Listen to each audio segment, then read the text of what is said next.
What up, dog? Welcome back to the Beat Factory 313 War Stories podcast, and I'm your host, Juice. And let them know who we got back with us, nephew. Got LB, the only insane that's free. You feel me? What's going on? How the brother be today?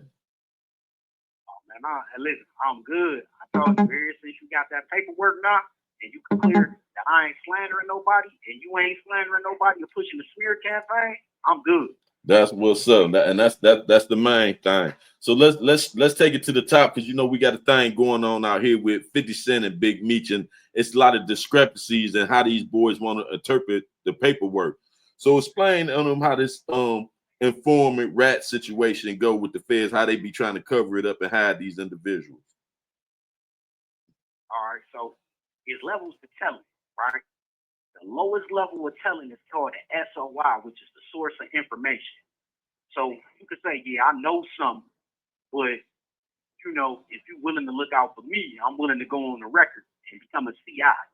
So when you become a CI, that's when you sign a contract with the federal government. You sign put your thumb on the dotted line, and you sign your soul over to the devil. See, it's the thing we got in here.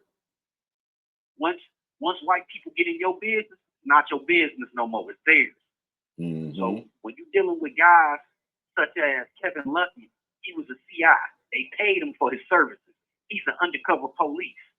Now, when you deal with third-party telling, that comes from a rule called Federal Rule 35C1 and 2.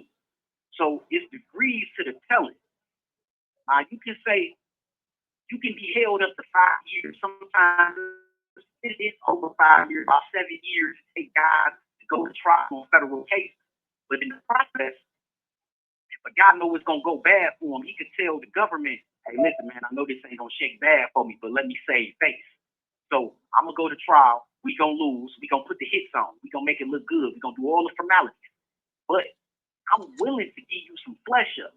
I'm willing to give you all the sauce that you need to know.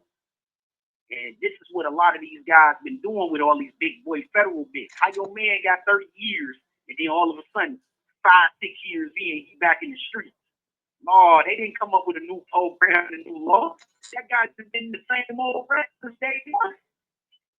It's got a guy like this. So when you do Federal Rules 35, B1, you saying, hey, within 2 years, I'm willing to get a prosecution of some information. And it's going to be enough to get somebody convicted. Now, when you do a Rule B, hey, listen, man, I didn't come up with information within 2 years after me being sentenced. So let me get an extension. And off of this extension, I'm going to produce this person.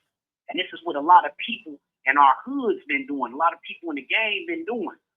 And, the big thing now is, well, if I make a statement, I never got on the stand, so I didn't tell. No, you the same old rat, homie.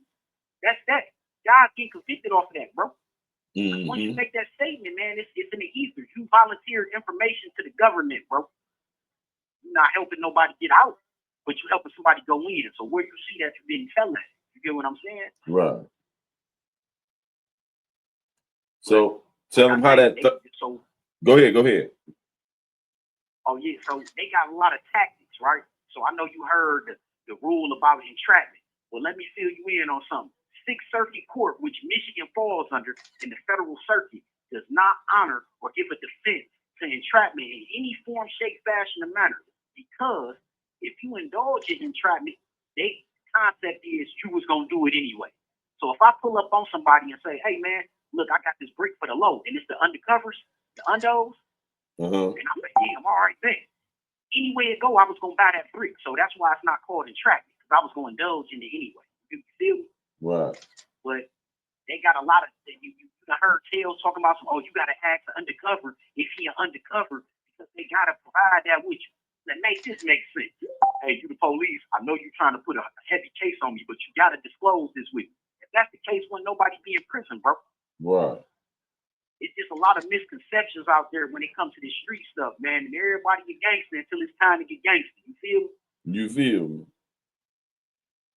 And that's why I'm glad you came. Now break it down on how that pay structure go on, how different tiers of informant it is. All right, so let's say if they an SOI, a source of information, all they doing is just telling you some information, right? Mm-hmm. And they can't promise you nothing because that's called proffering. That's against the law. They'll say, well, we'll make a suggestion to the prosecutor that you was a good guy and we might pat you on the back and say all is well. Mm-hmm. Now, when you get to a CI level, you an undercover agent. You a police. You got everything but a badge. You got whistles, backup. You got special equipment. You got everything that the police got. Just you don't have a badge. You're not supposed to indulge in anything illegal. And I'm only talking from my experience with this guy, Kevin Lutz. Mm-hmm. So this guy got paid a sale of, at first he was giving him like $20 a day every blue moon. And he said, hey man, this ain't enough money. I'm putting my life on the line. So they upped it. The most he was getting paid was roughly $200 because he was getting I think when we did the math, it came up to $168,000. Okay, transfer just in there every deal because he failed to file his taxes on there. So there's ways to spot a wreck. If you're getting paid, you got to file taxes, and that money from the federal government has to go on your taxes. Right. So if you don't file them, I ain't fail, right? All right, we got that. Yeah, there's other things like context clues when they get on the stand. They paid this guy in cash. They paid this guy in gold. They gave him gold block bricks. I'm like, this brother, like, is sick. Then they even bought him a house down in Texas. Okay. That man ain't got no money. How he get a house down in Texas? And his wife Courtney ain't do it. Right. And then, it's a pending case down there too, bro, about the terrorist act for him catching a DV on his wife. I got the specific dates and everything. It's in 2023 though, right before he came and testified. Because the case is a domestic, but it's a felony. And if you're doing a felonious act, you can't be a CI. You get what I'm saying? Oh, okay. So, now, all the transcripts break down. My name ain't in the paperwork, but your name is CI 27016, right? So we got that fact. You was the only guy that was in the Phantom Motorcycle Club that was a traveler. We got that right. You the only guy that was a traveler vice lord that was in the Phantom's Motorcycle Club with a wife named Courtney. We got that done. You the same guy that knew me only through your wife because of me and Kiki relationship. So, 2 + 2 = 4. Right. Me and a lot of women lie, but math don't, bro. Numbers don't lie. But these levels of talent is deep. So we had another informant. He didn't get on the stand, but his name's Sterling Caraway. Mm-hmm. Now, this brother didn't get on the stand because his mama's house got harmed or threatened to get harmed. So what he did was he used vital information such as wearing wires and cameras. He set up organized deals. He did buying sales on his bros. He went from giving the federal agent Mary dealer 1 gram, 2 grams, and didn't tell her it was fentanyl, and she said she was the plug, the mule from Michigan to Ohio. Now this guy's so dumb and so practice abstinence because he's so lame. This guy done met the woman in the DM and cut in through, and she said no, and then a year later she did a follow-up on him. The next thing you know, he got to tell her secrets. Yeah, I'm the plug. I'm the guy. I'm running the mafia and saying this, that, and the third. And he got a lot of innocent guys caught up in some folly, man, because he wanted to portray something. So he went from selling them 2 grams on the consignment to 50 grams. And then a week later sold another 50 grams and got back at the Dollar General on 7 Mile. And then everything went back. You know how it went. Right. Get out of here. So why don't they just bow out gracefully instead of pursuing like, they don't know nobody will be able to find them out? I couldn't hear you. It's like the phone went out. My bad. I said, why they just don't bow out gracefully and leave it alone instead of going on with like they didn't do it, like people can't find out that they did it. How can you find that? So let the people know how they can research this because they having a problem comprehending. So you got to get an account with Pacer.gov. And then when you get the account with Pacer.gov, you got to know what's the case number that you're searching. In my particular case, everybody know my case, but the thing about people like this is, see, Luck was a street nigga at first. But what happened was they put him on they sent him on the mission to go kill somebody. He ain't want no part of it instead of saying, hey, bro, that ain't my lane. See, a lot of us See, we could point the picture at the finger at the guy who told, right? Right. But we got to take the time out and point the finger at the person who led the guy to tell. So this is the thing. You can't make everybody a killer and everybody a dope dealer. You got a lane for a reason. Right. Man, somebody got to be home and be the secretary and be at home and make sure the book's good when somebody get locked up, somebody like me. You feel what I'm saying? Right. But everybody want to be a gangster. Everybody want to be a thug, a killer, a hustler, all this. When it gets sick, you know what time it is. So now Kevin Lucky couldn't stand that he had to go on this mission. So he hollered at the federal agents and they made this person disappear. Right? Get out of here. Kevin Lucky, they asked him a question: did you indulge in trying to kill this person? He said, you can't kill somebody you can't find. Like, that was clever.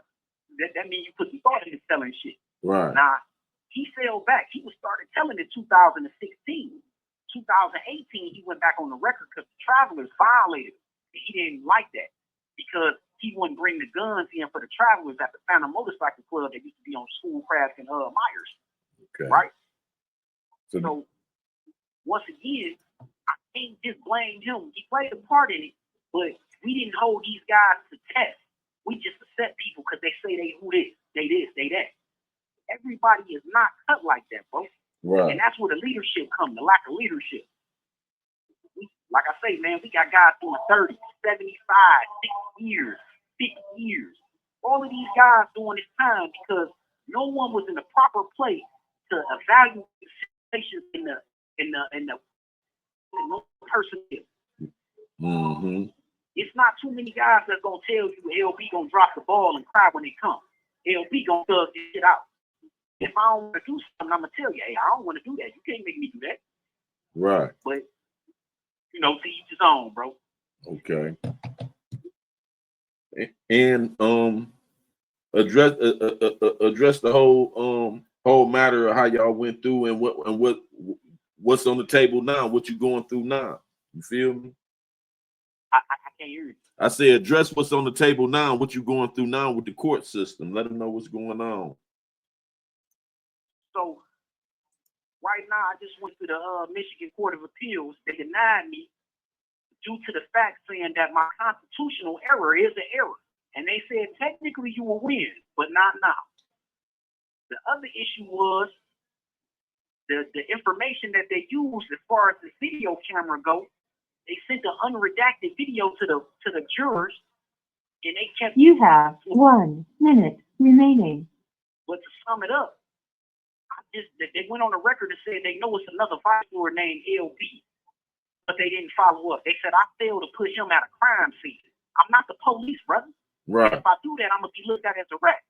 So I'm in the lose-lose. So what you think your next step should be, or what type of assistance you need? Well, I need the person to come forward. Right. And we have multiple witnesses on my case, and nobody wanted to get involved. The police failed to do investigative subpoenas, and they know all the people that was outside. Right. You know what I'm saying? Right. And nobody identified me but the woman I had a domestic with. The woman that I think luck told to tell on me. But that's another story. Right. We ain't gonna put it all on his plate. You know what I'm saying? Let him defend what we got in paperwork. See, they can't argue the paperwork like you said. You know what I'm saying? Hey, man, Lo. Thank you for using GTL.